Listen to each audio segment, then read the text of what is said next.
When I was a kid, I wanted to be a fashion designer. And I learned pretty quickly on that the fashion industry is a little bit terrible. I started out doing hyper-photorealistic portraits of people in theatrically lit environments. Now my artwork is a lot of installation, fabrics, textures, patterns. I think I've always had a trashy sort of aesthetic, using of what's already here, just a consciousness of how much junk exists, not wanting to make a bunch more trash on the planet. So it's kind of like also letting the universe sort of put things in front of you, a new challenge of a new medium to explore. So I definitely like having a new medium to sort of explore and play around with and see what I can do within that medium.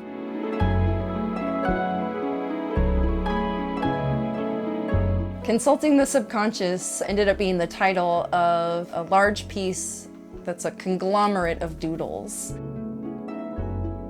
Each doodle was done absent-mindedly on the phone or in downtimes where I wasn't consciously trying to make a drawing. I was just sort of doodling with whatever came out. So giving a chance for anything subconscious to sort of bubble up.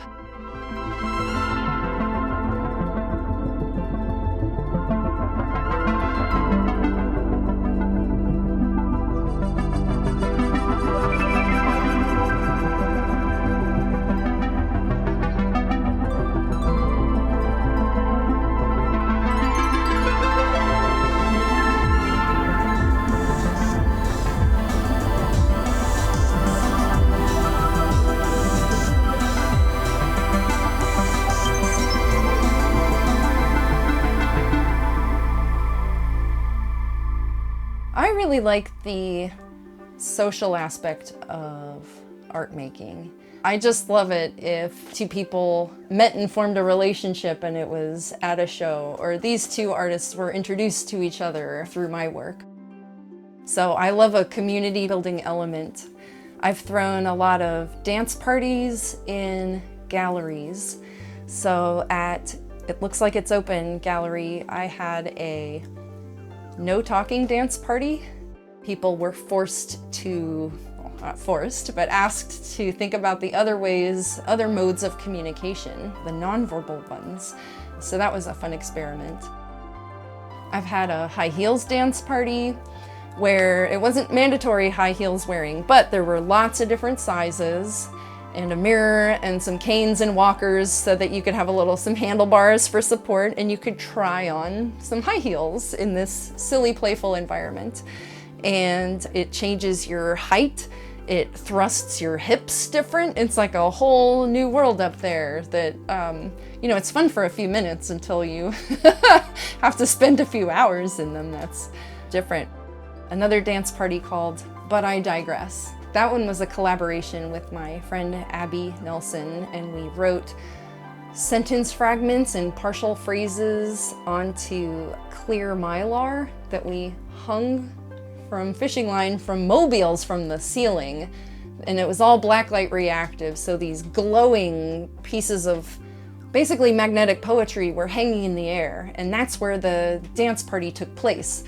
So you kind of get a sense of how when you read one nonsense phrase and another nonsense phrase, your brain kind of tries to make meaning out of them. And so that was the context for the dance party. So I tend to, in my artwork, I'm usually playing around in a formal gallery context, but with less formal social encounters.